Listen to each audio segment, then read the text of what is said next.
Shalom, salam sejahtera bagi saudara-saudara sekalian. Saya Pendeta Henriette Huta Barat Lebang, Pendeta Gereja Toraja yang saat ini dipercayakan sebagai Ketua Umum Lembaga Alkitab Indonesia. Saat ini kita akan bersama-sama membaca Kitab Bilangan. Kitab Bilangan adalah firman Tuhan yang tertulis dalam gulungan keempat dari 5 kitab Musa. Kitab Bilangan berisi tentang kehidupan orang Yahudi selama 38 tahun di padang gurun. Dari Gunung Sinai ke dataran Moab di sisi timur Sungai Yordan, dimulailah perjalanan umat Israel menuju tanah Kanaan. Orang Yahudi menamai gulungan keempat ini Bemidbar, yang berarti di padang gurun. Lalu, apa dasar pemberian nama Kitab Bilangan dalam Alkitab saat ini? Para teolog yang menerjemahkan Pentateuch atau 5 kitab Musa dari bahasa Ibrani ke bahasa Yunani pada abad kedua sampai dengan abad pertama sebelum Masehi, melihat 2 tabel sensus yang dicatat pada gulungan keempat ini, sehingga kemudian menamainya arithmoi, yang dalam bahasa Yunani berarti angka.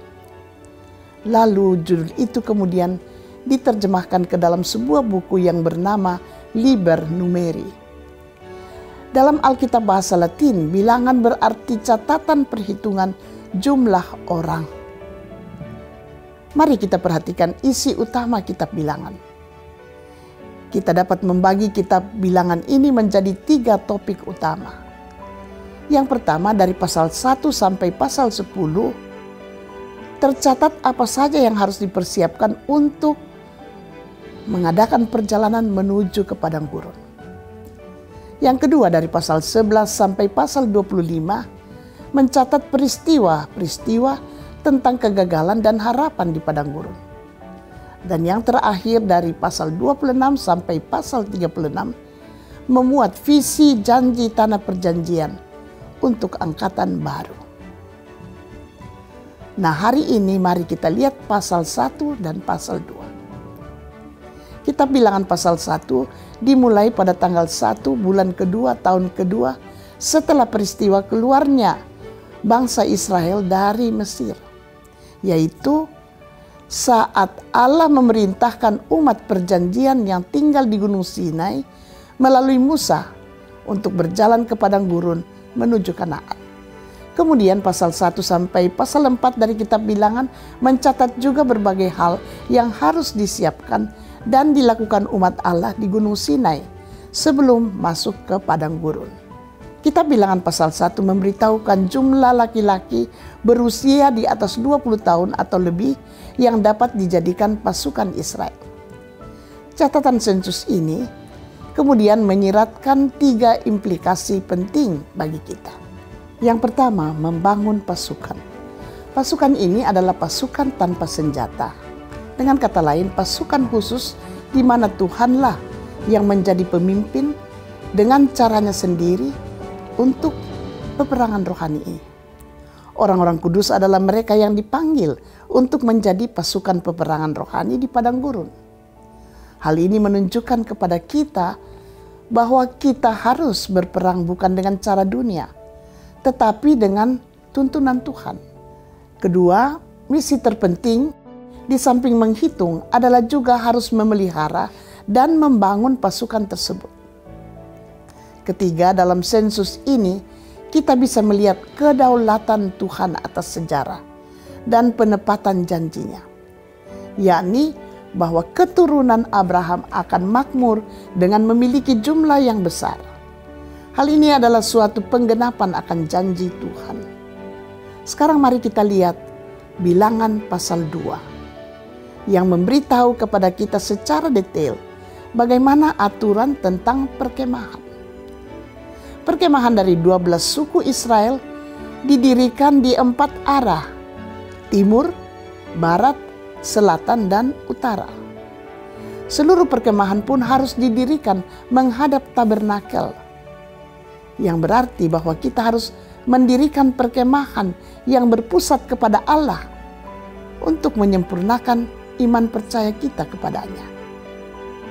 Kalau begitu mari kita baca bersama Kitab Bilangan pasal 1 dan pasal 2. Tuhan berfirman kepada Musa di padang gurun Sinai dalam kemah pertemuan pada tanggal 1 bulan yang kedua dalam tahun yang kedua sesudah mereka keluar dari tanah Mesir.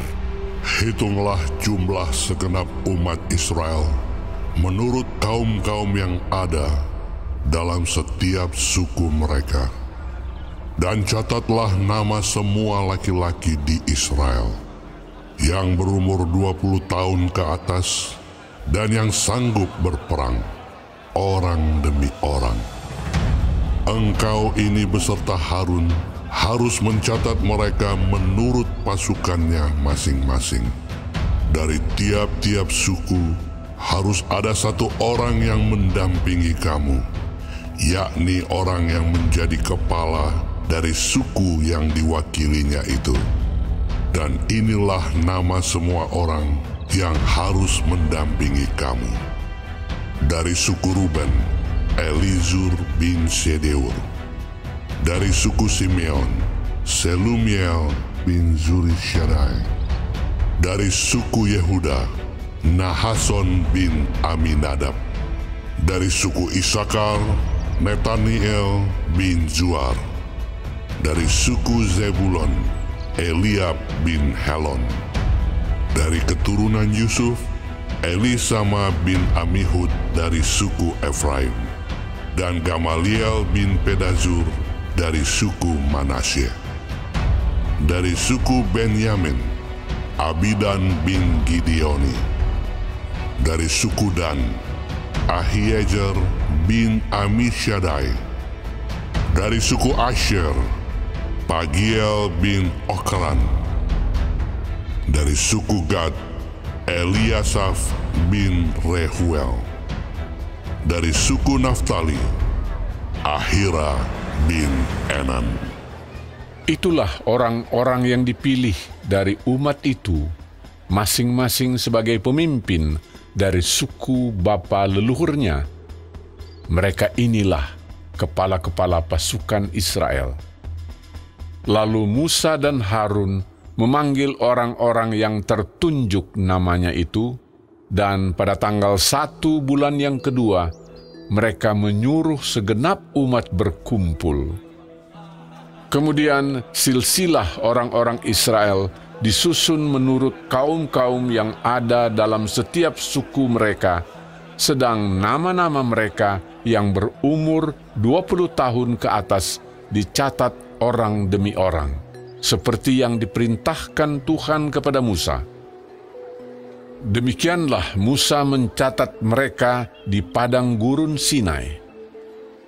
Ketika silsilah Bani Ruben, yaitu keturunan anak sulung Israel, disusun menurut kaum-kaum yang ada dalam suku mereka, maka dicatatlah nama semua laki-laki yang berumur 20 tahun ke atas, semua orang yang sanggup berperang, orang demi orang.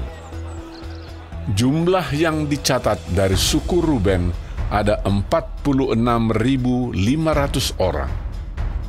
Ketika silsilah Bani Simeon disusun menurut kaum-kaum yang ada dalam suku mereka, maka dicatatlah nama semua laki-laki yang berumur 20 tahun ke atas, semua orang yang sanggup berperang, orang demi orang. Jumlah yang dicatat dari suku Simeon ada 59.300 orang. Ketika silsilah Bani Gad disusun menurut kaum-kaum yang ada dalam suku mereka, maka dicatatlah nama orang-orang yang berumur 20 tahun ke atas, semua orang yang sanggup berperang. Jumlah yang dicatat dari suku Gad ada 45.650 orang.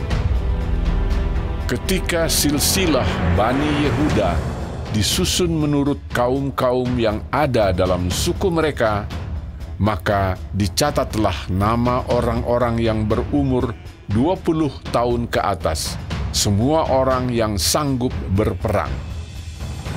Jumlah yang dicatat dari suku Yehuda ada 74.600 orang. Ketika silsilah Bani Isakar disusun menurut kaum-kaum yang ada dalam suku mereka, maka dicatatlah nama orang-orang yang berumur 20 tahun ke atas, semua orang yang sanggup berperang. Jumlah yang dicatat dari suku Isakar ada 54.400 orang.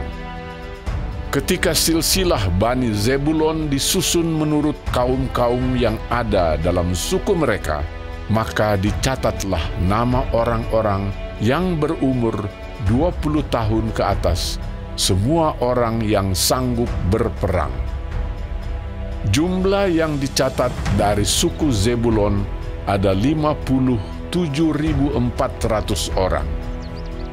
Mengenai keturunan Yusuf, ketika silsilah Bani Efraim disusun menurut kaum-kaum yang ada dalam suku mereka, maka dicatatlah nama orang-orang yang berumur 20 tahun ke atas, semua orang yang sanggup berperang.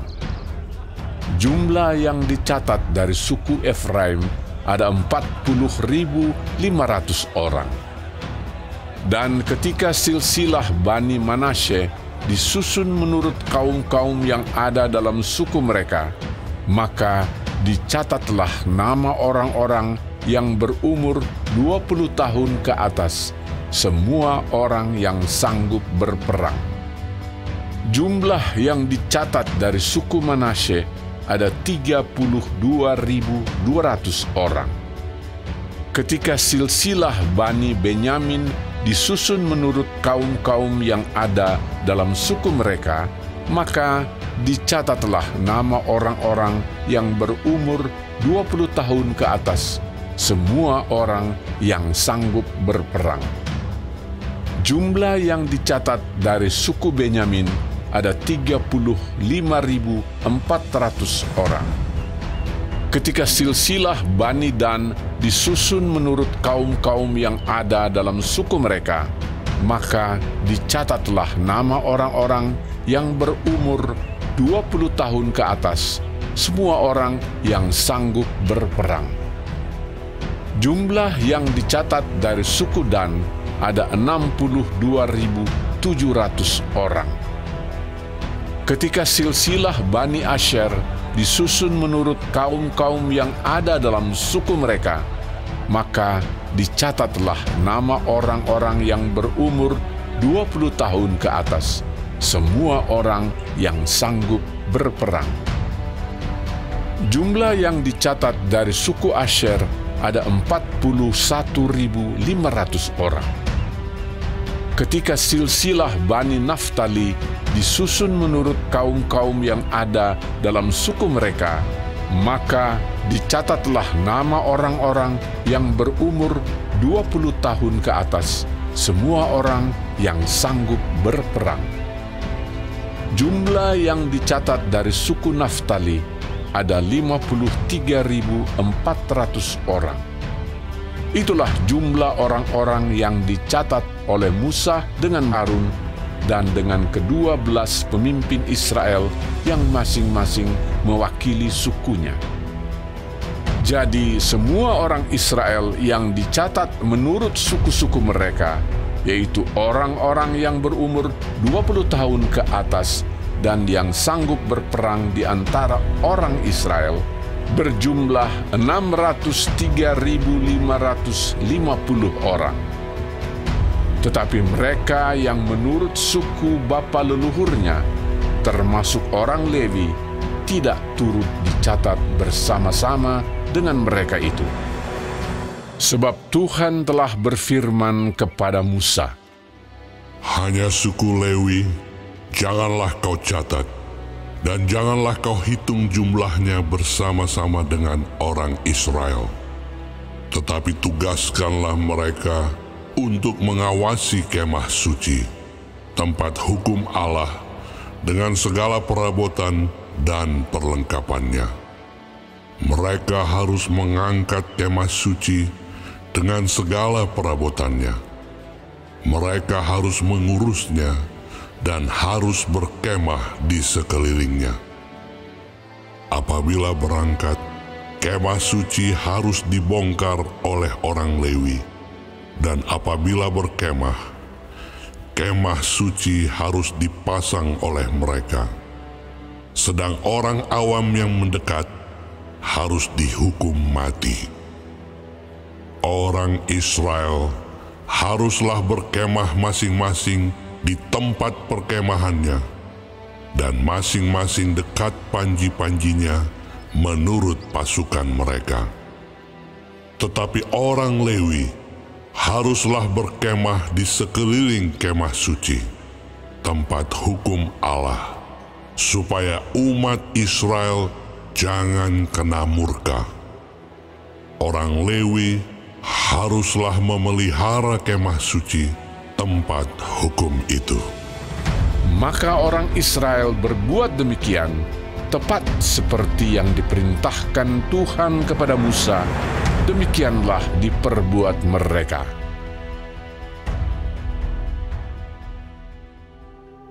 Tuhan berfirman kepada Musa dan Harun, Orang Israel harus berkemah masing-masing dekat panji-panjinya, menurut lambang suku-sukunya. Mereka harus berkemah di sekeliling kemah pertemuan, agak jauh daripadanya. Yang berkemah di sebelah timur dekat panji-panjinya ialah laskar Yehuda, menurut pasukan-pasukan mereka. Pemimpin Bani Yehuda ialah Nahason bin Aminadab.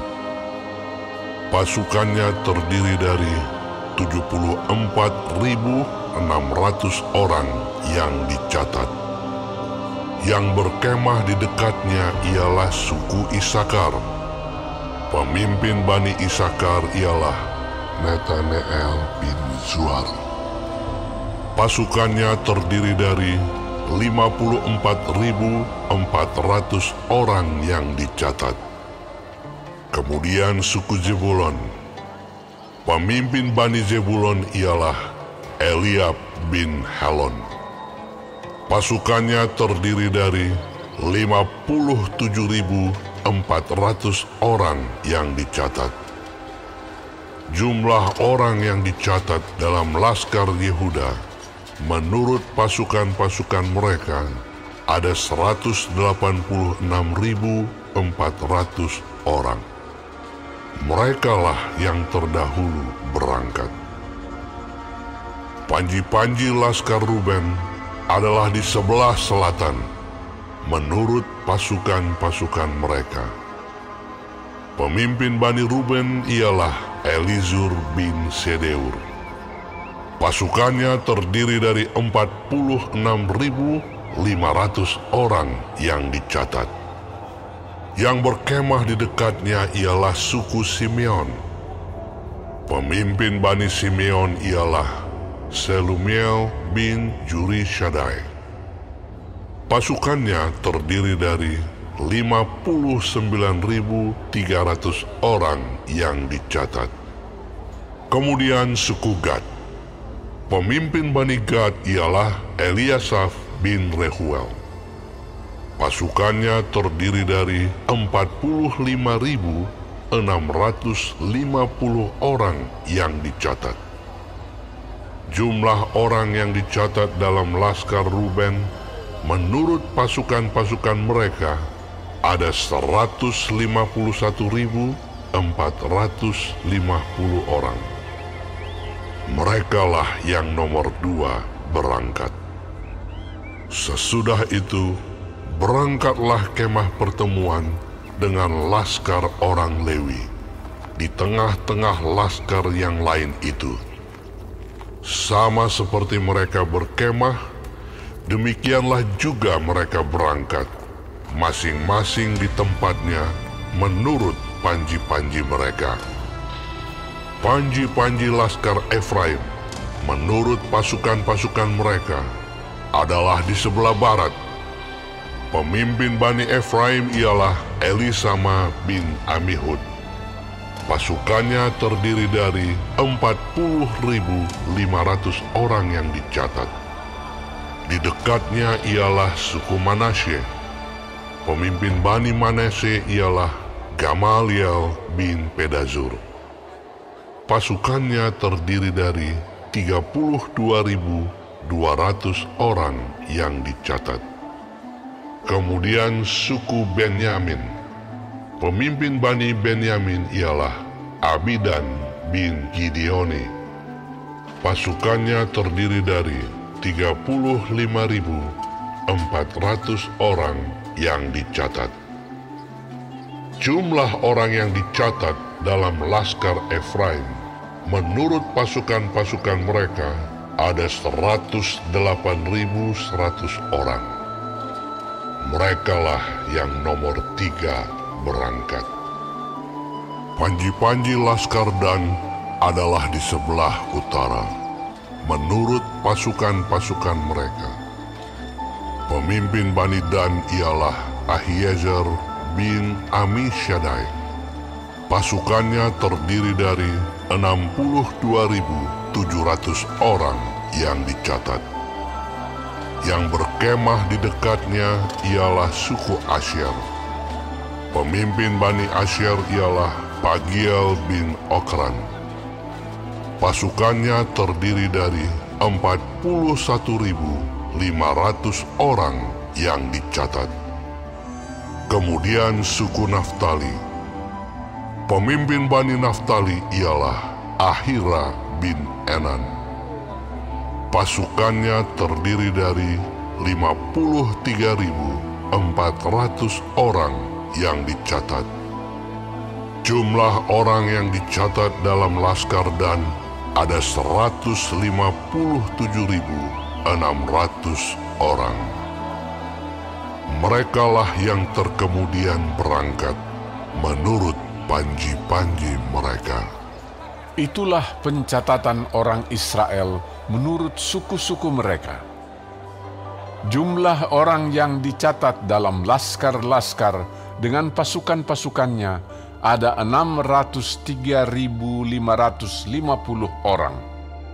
Tetapi orang Lewi tidak turut dicatat bersama-sama dengan orang Israel, seperti yang diperintahkan Tuhan kepada Musa.